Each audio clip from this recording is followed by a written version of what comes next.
কপালে শান্তি নাই রে বোন, কপালে শান্তি নাই। মানুষের বর অফিস থেকে বাসায় ফিরে কত সুন্দর রোমান্টিক রোমান্টিক গল্প হবে স্বামী স্ত্রী দুইজন এই ঠান্ডার ভিতরে কম্বলের ভিতরে বসে বসে স্বামী স্ত্রী দুইজন কত মধুর মধুর গল্প করব ভেবে বসে থাকি সে কখন বাসায় আসবে আর সে কখন বাসায় এসে এক একটা মানে হুকুম দিতেই থাকে যে আজকে এখন এইটা বানাও, আমাকে ওটা করে দাও, আমি এখন এটা খাবো, ওটা রান্না করে দাও। তো সে বাসায় আসে মানে আমি খুব ভয়তে থাকি আবার কখন কোনটা রান্না করতে বলে। আমার রান্না করতে একটু খারাপ লাগে না রে বোন, একটু খারাপ মানে খারাপই লাগে না, কি বলবো, শুধু একটু কষ্ট হয়। ভাবি স্বামীটার সাথে বসে বসে একটু রোমান্টিক আলাপ সালাপ করবো, কিন্তু আমার স্বামী, আমি তো তার পাশে বসলি তার মনে অসহ্য হয়, তার মনে হয় খারাপ লাগে, এই জন্য আমার শুধু রান্নাঘরেই ব্যস্ত রাখে বোন। আমি সারা দিন রাত্রে অর্ধেক সময় আমি রান্নাঘরে পার করি, সারাক্ষণ আমি রান্না করতেই থাকি, কি যে রান্না করি আমি নিজেই জানি না। আর রান্না করতে করতে দেখি রান্না শেষ।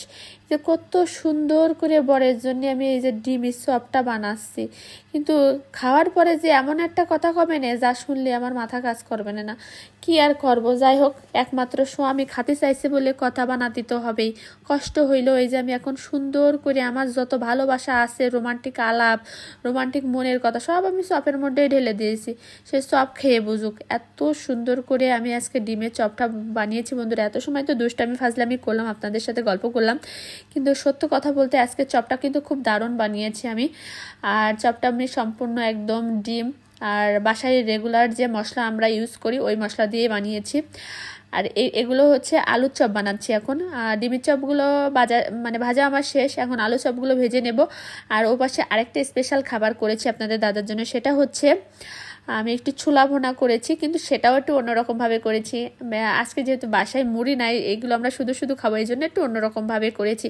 তো আপনাদের সাথে গল্প করতে করতে কিন্তু আমার ছেলে আবার এদিকে এসে বলে গেছে, মা আমাকে দুটো গুলগুলি ভেজে দাও। এই যে তার জন্য আবার দুটো গুলগুলি ভেজে নিলাম। এই যে সব কিছু রেডি, ছেলেকে খেতে দিয়ে দিয়েছি, এখন আমার সাহেবকে খাইতে দেবো। চলুন দেখি সাহেব আবার কি বলে খেতে বসে। খাও খাও, যেটা মন চাই খাও, খেয়ে দেখো তো।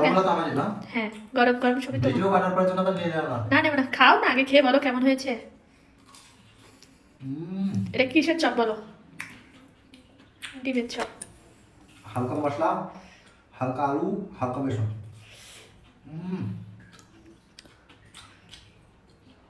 অস্থির, চরম চরম সেই লেভেলের হয়েছে।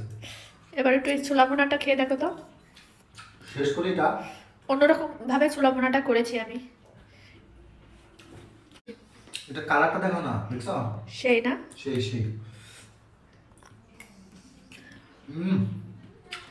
কোনো কথা হবে না, কোনো কথা হবে না।